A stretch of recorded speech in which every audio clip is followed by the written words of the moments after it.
জলপাইগুড়ির দমুখাই তিস্তা নদীর ওপর উঠতে গেলেই মনে হবে যেন খতরো কা খিলাড়ি খেলতে নেমেছেন। না, একেবারেই বাড়িয়ে বলা নয়।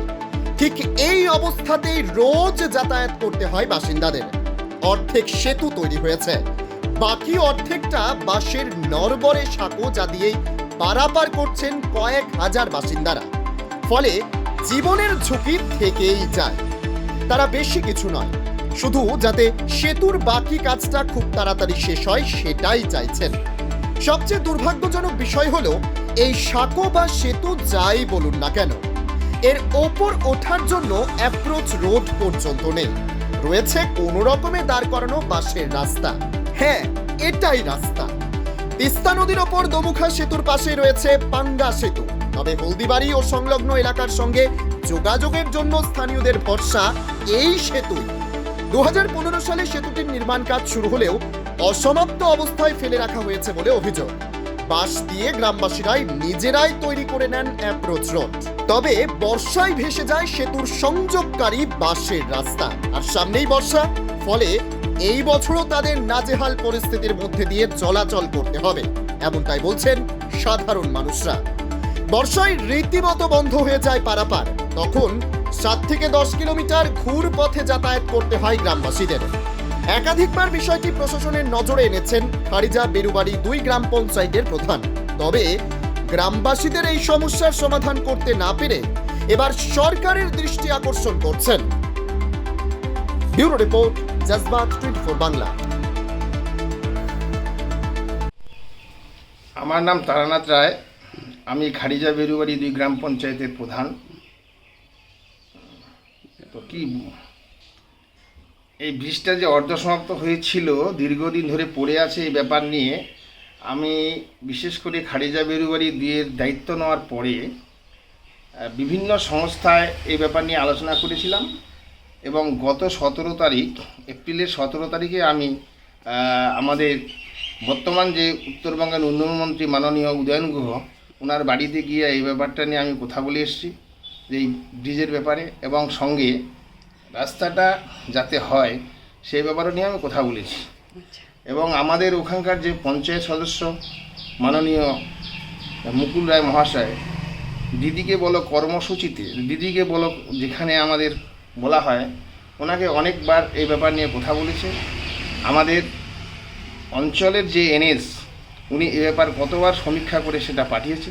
তারপরেও জানি না এটা কি হবে, কারণ এত বড় যে আমাদের একটা অর্থ, এটা অঞ্চল থেকে দেওয়া সম্ভব নয়। তাই আমরা বিভিন্ন সংস্থায় এই ব্যাপারটা নিয়ে জানাচ্ছি, যাতে আমাদের এই এলাকার মানুষের সুবিধা হয়। সেই সুবিধার জন্য আমরা বারবার এই ব্যাপার নিয়ে দরবার করছি। জানি না এর ব্যাপারটা নিয়ে কী হয়।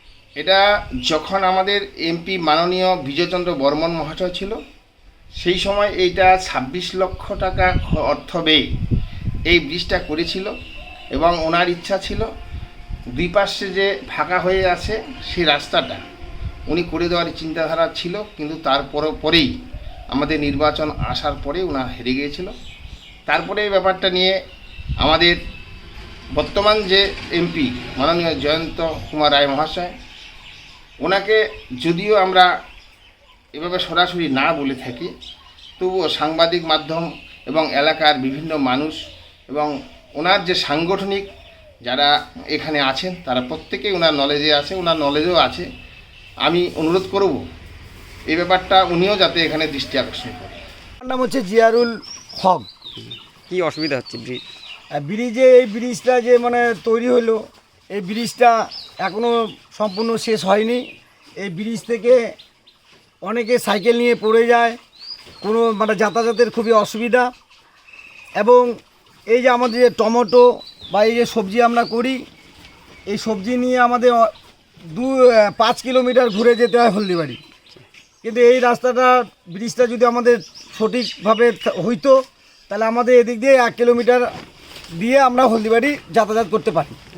কিন্তু কোনো কারণবশত নেতা বা কন্ট্রাক্টর এই ব্রিজের যে কাজকর্ম সম্পূর্ণ করতে পারেনি।